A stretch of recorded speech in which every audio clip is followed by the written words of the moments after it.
Hola, ¿qué tal? ¿Cómo están? Bienvenidas y bienvenidos a una nueva emisión de Nuestra América en Disputa. Les saluda Verónica Insausti y les invito a partir de este momento a participar con sus preguntas y comentarios en nuestra entrevista del día de hoy, que se transmite en vivo y en simultáneo por la señal de Telesur y Nuestra América TV. Hoy día vamos a analizar el tema del bicentenario de la República Peruana y en el marco del bicentenario, este presidente que marca, al parecer, un cambio en la historia del país andino. Es un presidente con un perfil atípico en la trayectoria de la historia del Perú. Él es un profesor rural, campesino, rondero. Su partido viene además de provincias, no es un partido creado ni organizado desde la capital peruana. Y vamos a ver, ayer hemos escuchado su primer mensaje a la nación, donde recorrió desde un inicio pues por la historia del Perú. Nos recordó que si bien estamos cumpliendo aquí 200 años de república, aún no somos un país completamente independiente y soberano.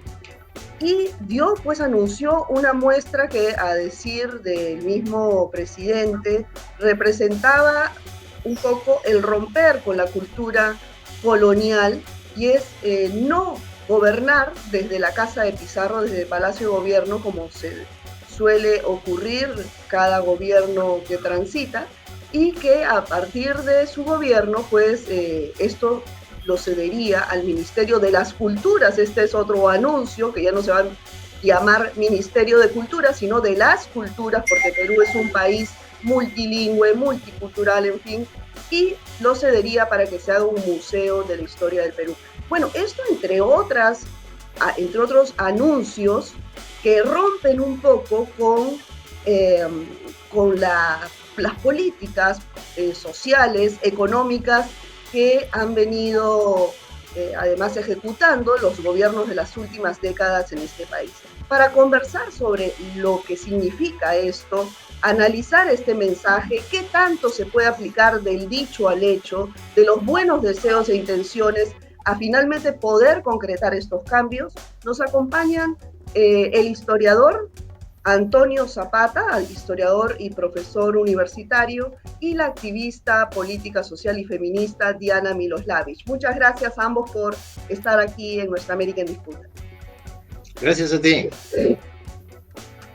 Bueno, Diana, empezamos contigo. ¿Qué te ha parecido tu primera impresión sobre este mensaje que muchos han llamado como un mensaje histórico en esta fecha histórica para el Perú? Bueno, efectivamente, creo que no solamente el discurso es histórico, sino es histórico para el Perú que un maestro rural cajamarquino de un distrito que muy poca gente en el Perú conocía sea el presidente de la República. Me parece que ha sido un discurso que le ha dado tranquilidad al país, ha delineado cuáles son sus políticas prioritarias. Todos y todas esperábamos, digamos, qué iba a decir sobre la pandemia. Sobre la pandemia ha sido claro, ha ofrecido que el 76% de la población peruana estará vacunada a fin de año. Eso creo que ha dado tranquilidad también en términos económicos, pero en relación a las mujeres ha sido, creo, bien importante, porque él ha hecho un proceso en las últimas semanas muy importante e interesante, no solamente con medidas nuevas como mujer emprendedora, incorporar a las ollas comunes y a los comedores populares a un programa de hambre cero que nos parece central, sino porque esta articulación es una promesa de hace muchos presidentes y hasta ahora no se ha cumplido. Esperamos que esta sea una oportunidad para ellas, pero también sobre el tema de violencia, que ha sido un tema difícil, espinoso, digamos, con Perú Libre. Bueno, digamos, ha ofrecido y ha planteado fortalecer un sistema de justicia para las mujeres y y niñas, adolescentes víctimas de violencia. También un gran proceso que ya se ha iniciado, como es el derecho al cuidado y el Sistema Nacional de Cuidado, lo ha anunciado y ha dicho, digamos, que va a mejorar, digamos, el apoyo a las víctimas de violencia, ¿no es cierto? En el momento en el Perú hay una atención a los hijas víctimas de feminicidio, ¿no es cierto? Se les da 600 soles. Ha habido una ampliación. En general, creo, digamos, de que lo que ha planteado, digamos, de créditos, techo seguro, empleo temporal, que esperamos nosotros que una prioridad también sea las mujeres, ¿no?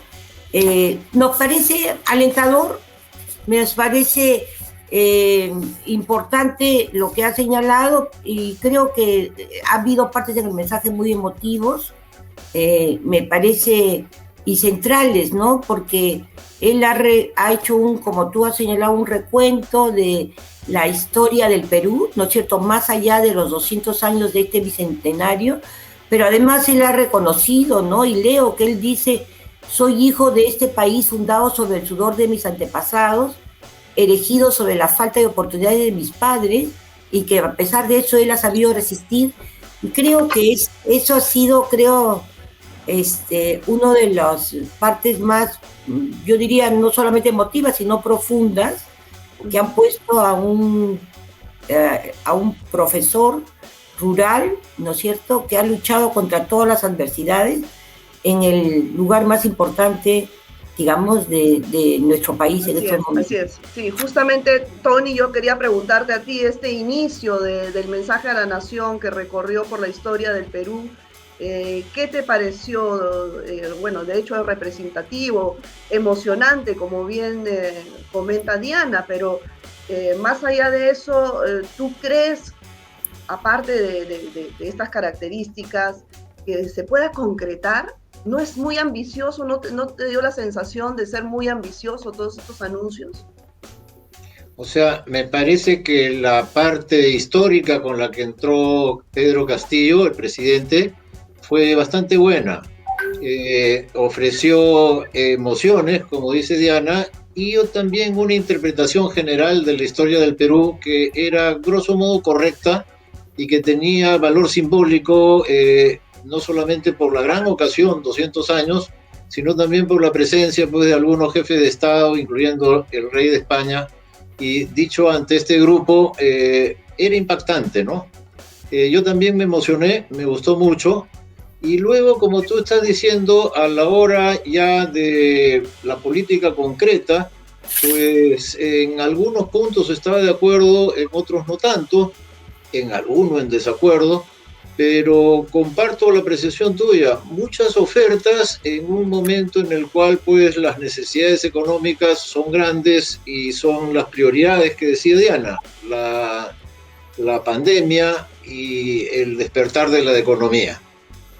Claro, sí, bueno, ofreció, por ejemplo, este tema de unificar los varios sistemas de salud que existen en nuestro país, o el de las pensiones también, de hacer un sistema único de pensiones.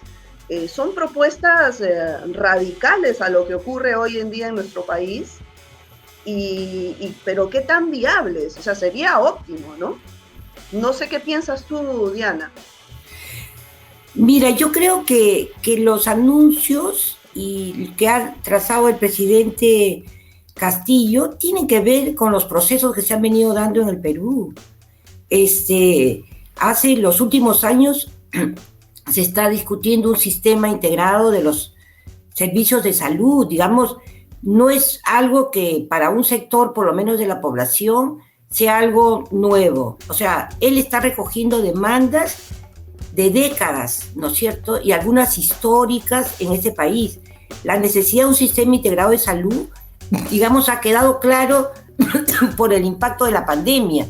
Y entonces hay diversas propuestas que se han quedado en el camino, unas desde el Congreso, otras de los partidos políticos, desde, digamos, partidos como también el Nuevo Perú ha tenido una propuesta del sistema integral de salud, otras organizaciones de sociedad civil también. O sea, yo veo que él ha recogido lo que ya se viene discutiendo. Lo único que tenemos ahora es la decisión y la voluntad política de parte de él. Claro, pero no solamente la voluntad política la hemos visto a lo largo de la campaña, y ayer la ha reiterado en su mensaje a la nación. Sin embargo, ¿qué tan factible es que esto se concrete, ¿no? Con un Congreso como el que vemos, con una élite económica peruana que se opone a estos cambios en beneficio de las grandes mayorías? ¿Tú qué opinas, Tony? ¿Cómo crees que esto pueda finalmente lograrse, si es que se logra, ¿no?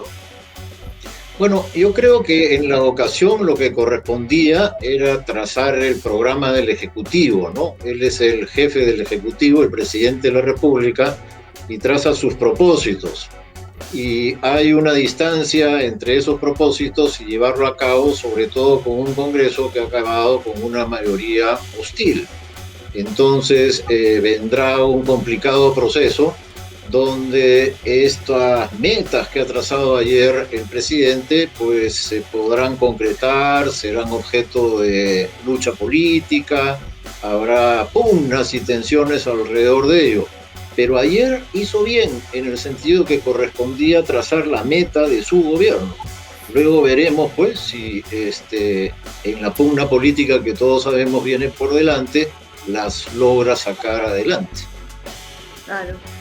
¿Y cómo consideran ustedes esta propuesta, que ha sido una de las principales propuestas de campaña, que ayer también se reiteró, el tema de formar una asamblea constituyente para escribir una nueva carta magna? Pero esto ayer, claro, reiteró que iba a ser dentro del marco constitucional, que se iba a plantear al Congreso y que prácticamente dependía de la aprobación del Congreso para invocar a este referéndum. Pero ¿ustedes consideran que esto pueda, digamos, llegar a buen puerto? Diana. Bueno, yo creo que todo va a depender no solamente del Ejecutivo o del Congreso, sino también de los movimientos sociales y de la ciudadanía en general, ¿no? Si uno mira hoy qué está pasando en las pampas de la quinoa, la mayor parte de carteles dicen Asamblea Constituyente.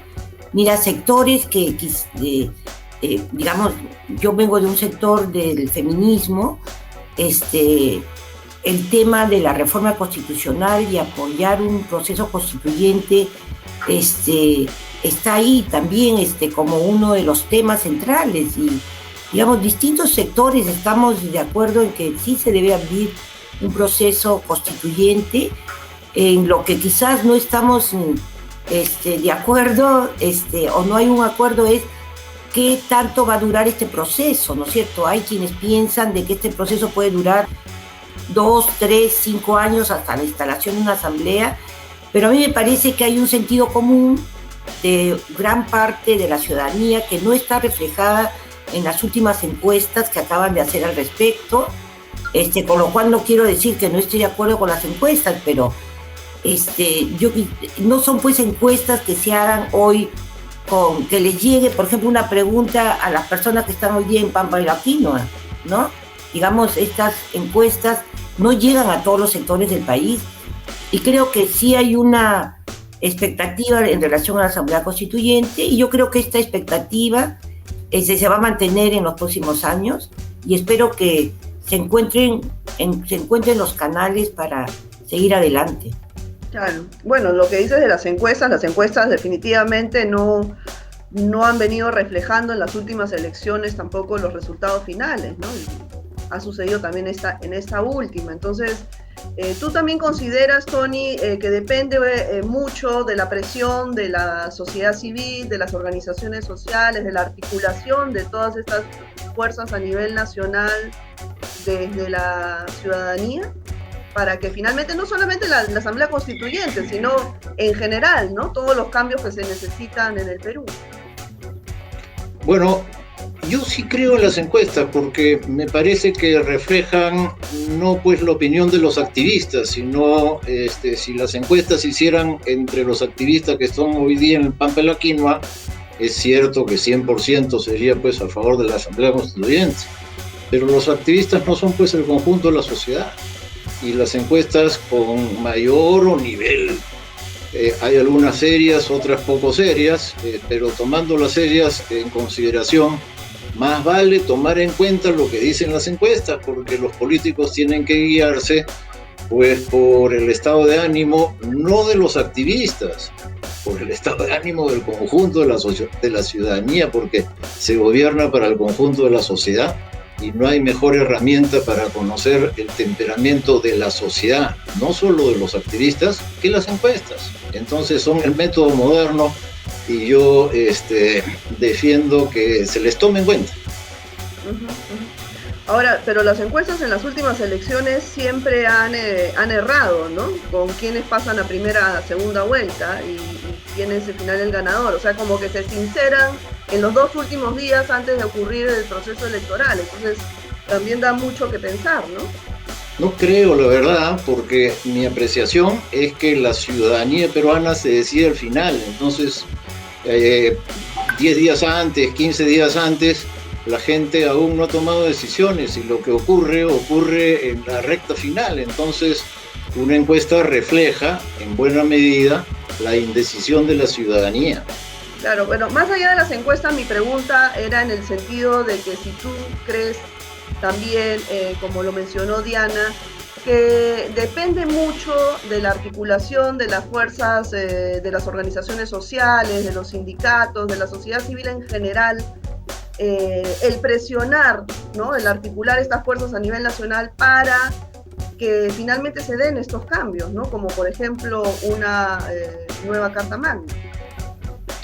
Bueno, distinguiendo pues, ¿no? Porque si le hago caso a las encuestas, tengo que el 30% o el 25% en la otra de las dos serias están pensando, de la población está pensando en que sería bueno una asamblea constituyente, lo cual está lejos del 50% que obtuvo, y un poco más, que obtuvo Pedro Castillo en las últimas elecciones.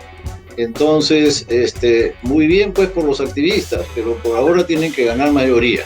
Ese es un primer punto. Y yo tengo, con respecto a la Asamblea Constituyente, un tema en mi cabeza, ¿no? Como soy historiador, sé que ha habido en el Perú 12 constituciones y sé que ninguna ha resuelto nada. Y no tengo muchas expectativas que la Constitución número 13 sea la llave que nos lleve a un Perú mejor. Yo aspiro a un Perú mejor, pero no creo que un nuevo papel vaya a ser como el fundamento de las transformaciones sociales que el Perú reclama. Claro, pero en este tema, por ejemplo, de la Constitución del 93, que se han puesto candados y reglas, por ejemplo, ahora en la nueva, en este discurso, en el mensaje, en el tema de la minería, ¿no?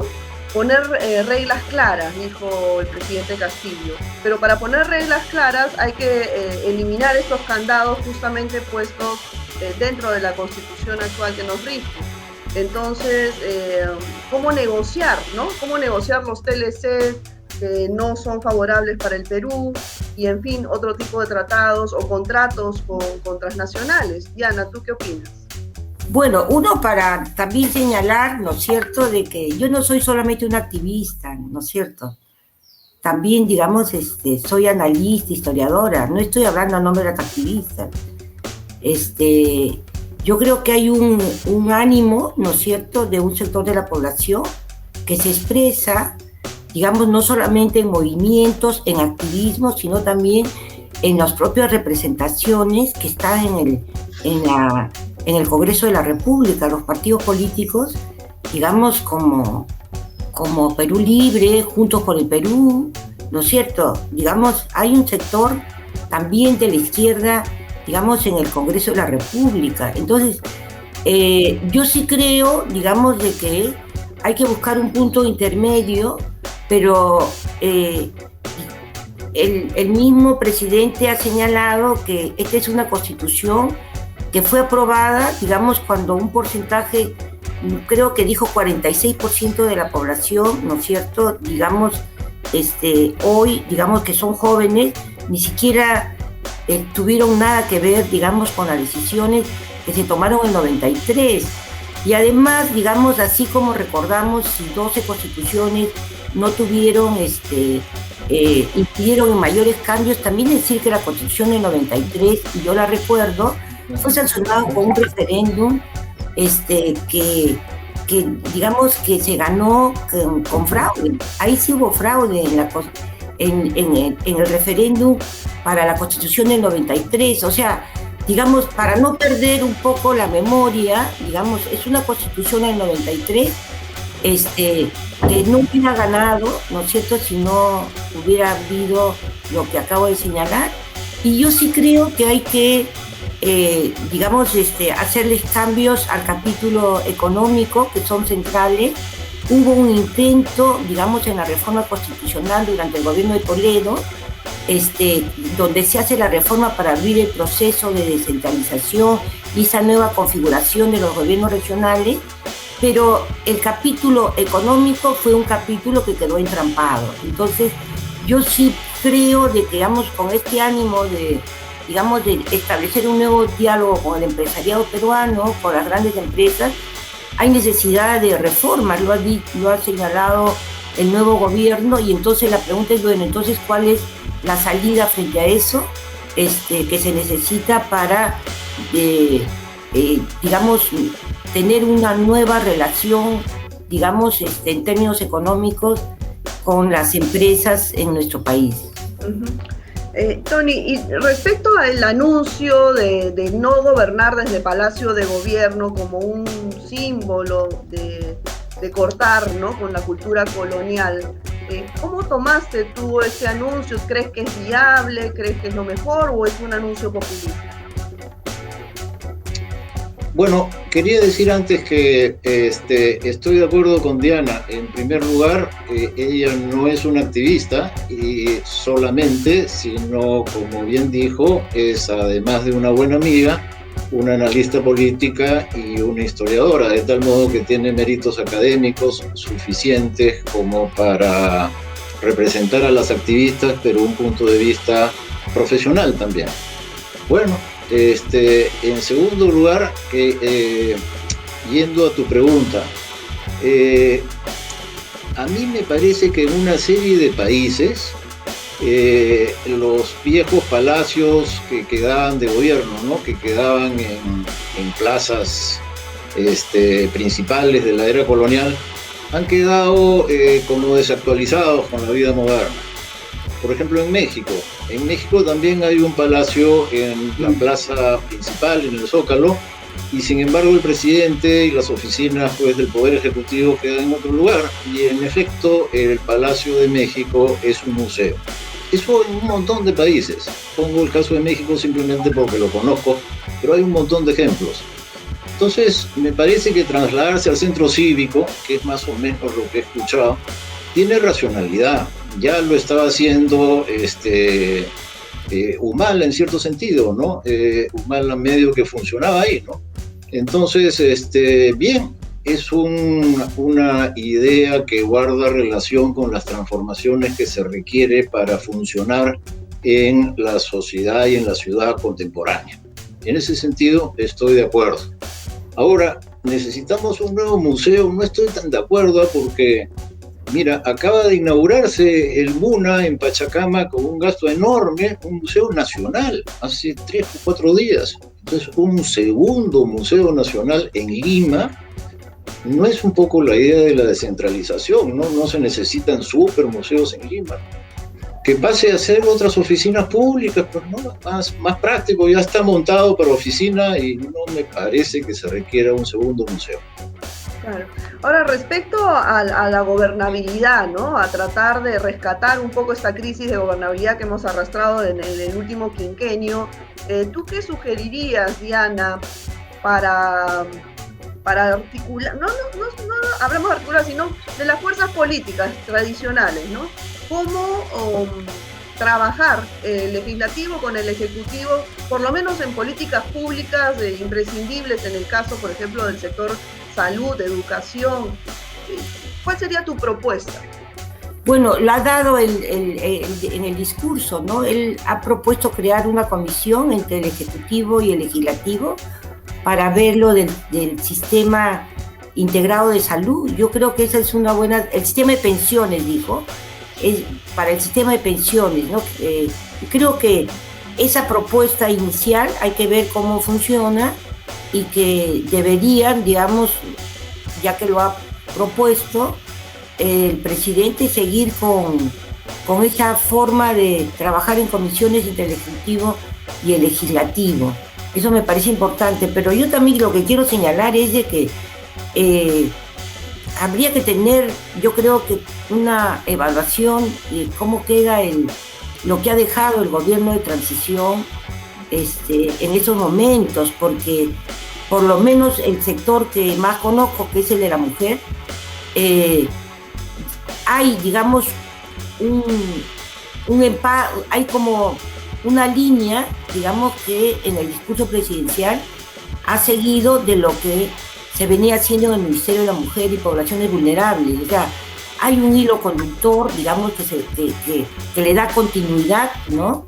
Hay una novedad, digamos, que ha presentado en el tema de los créditos y de las ollas comunes y comedores, pero creo que hay un hilo de continuidad. Nosotros habría que ver, digamos, cómo esta continuidad, digamos, está dado también en otros sectores del Estado peruano, ¿no? Tú, Tony, ¿qué opinas? Porque claro, eso lo propuso el presidente Castillo ayer. Como bien dice Diana, también hay continuidad y han anunciado la continuidad, por ejemplo, en el sector salud, para no todo este tema de la vacunación, en fin. Pero, ¿cómo hacer con los partidos tradicionales, los partidos políticos tradicionales que, sobre todo los conservadores de derecha, que están ahorita con una gran representación en el Congreso, si lo quitamos, ¿no? ¿Cómo ceder, cómo dejar atrás todas estas pugnas al límite, pues, de llamar terrorista al propio candidato Castillo o a sus seguidores, ¿no? ¿Por qué crees que tendría que pasar, tú?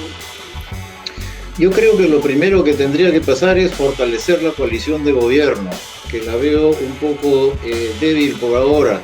Hoy día he visto un tweet por ejemplo, que habla de conspiración al interior de la coalición de gobierno, de un grupo contra otro. Entonces, me parece que por ahí no va, en el sentido que para negociar efectivamente con el otro grupo necesitas, en primer lugar, una fortaleza interna. Y en segundo lugar, pues necesitas lo que también decía Diana, ¿no? Tener tu gente organizada y movilizada. Y en tercer lugar, muñeca para habilidad política, para negociar en condición de minoría en el Congreso. Es ahí donde creo que se halla el secreto de la gobernabilidad. Te van a atacar, pero tendrás que defenderte con habilidad. Y defenderte con habilidad implica tanto muñeca como fuerza. Saber Claro. de ser zorro y de ser león, como decía Maquiavelo. Claro. Bueno, lo de la muñeca todavía no se sabe, ¿no? Cómo será, pero tú bien señalas, Tony, el tema de al interior del partido, de la coalición, pues hay muchas pugnas internas, ¿no? ¿Cómo superar eso? ¿Tú qué opinas, Diana? Bueno, hay esta iniciativa que ha cumplido un mes, ¿no? Un mes y días del Frente por la Defensa de la Democracia y la Gobernabilidad, que creo que ha ampliado, digamos, es interesante ver el proceso, porque es un espacio donde están los partidos políticos que tienen alianza con las organizaciones civiles y los sindicatos, ¿no? Ahí están, bueno, no solamente está Perú Libre, con Juntos por el Perú, con el Frente Amplio, está con la CGTP, está la FEMU-Carinap, está la CUT, están los ronderos, ¿no es cierto? Están los sectores también de los maestros. Entonces creo que de esta alianza entre los partidos políticos y las organizaciones sociales, sindicales, de mujeres, que están, digamos, por apoyar el proceso, ¿no es cierto?, de gobernabilidad. También, digamos, hay que ver cómo se van desarrollando. Todo este espacio también es nuevo, ¿no? Tiene 4 semanas, 5 semanas. Claro. Bueno, y claro, las medidas, digamos, que se van a dar para los 100 primeros días van a ir básicamente a temas puntuales en la economía y en el sector salud, ¿no? Más allá de eso, Tony, ¿tú qué consideras que sería importante, digamos, intervenir desde el gobierno, desde el Ejecutivo? Más allá de estas medidas concretas que hay que tomar en los 100 primeros días, ¿qué crees que debería ser el caballito de batalla de este gobierno? No, yo creo que el Perú está ante una tarea de reconstrucción nacional, que venimos de una catástrofe, que la catástrofe no ha terminado, que en todos los otros países del mundo está habiendo tercera ola, y eso significa que en algún momento llegará este. Entonces, juzgo que no se trate de 3 meses, ¿no?, y que luego ya tendremos grandes expectativas. No, se trata de reconstruir el país, primero de terminar de vencer a la pandemia, que aún está muy presente todos los días y se viene una etapa muy peligrosa. Luego recuperar la economía. Si eso haces en 5 años, eres un genio. Claro, claro.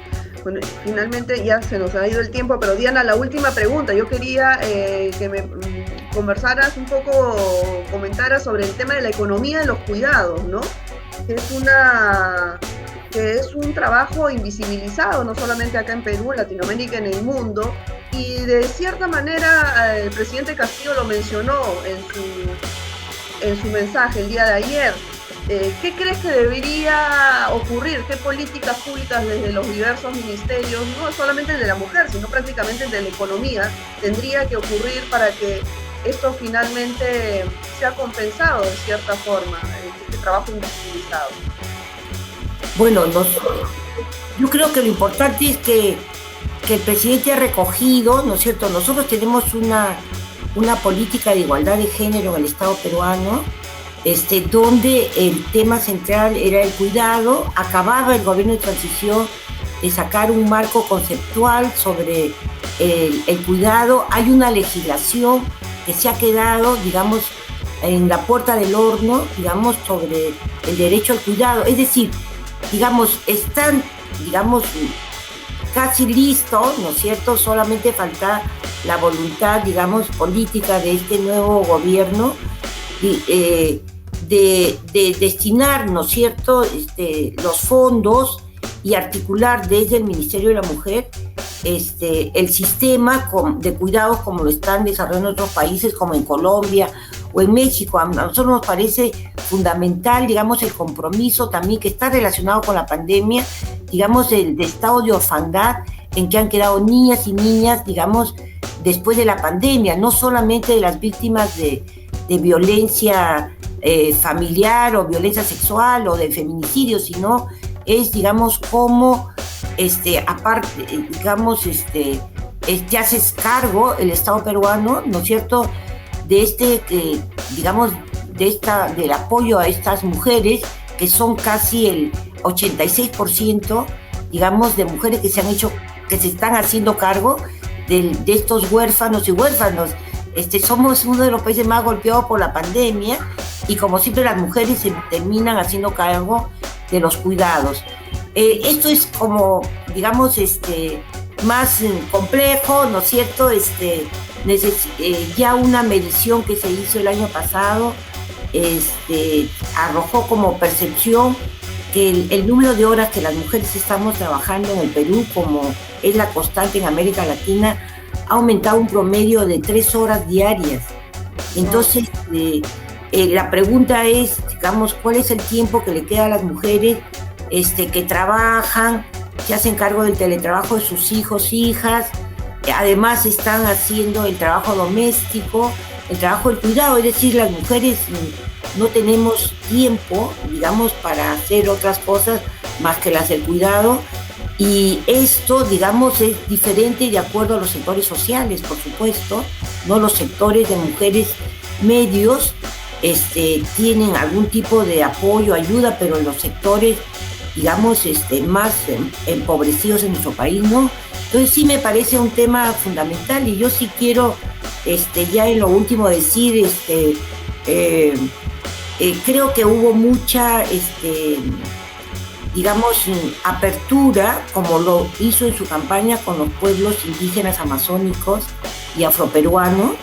Quizás, digamos, el discurso no hizo ninguna mención. Nosotros esperamos que en estos cambios que hace el presidente de manera tan rápida, ¿no? O sea, que va ajustando, la comunidad LGTBIQ, ¿no es cierto?, sea también en algún momento mencionada y nombrada, digamos, porque además tienen una agenda propia, además han votado por él,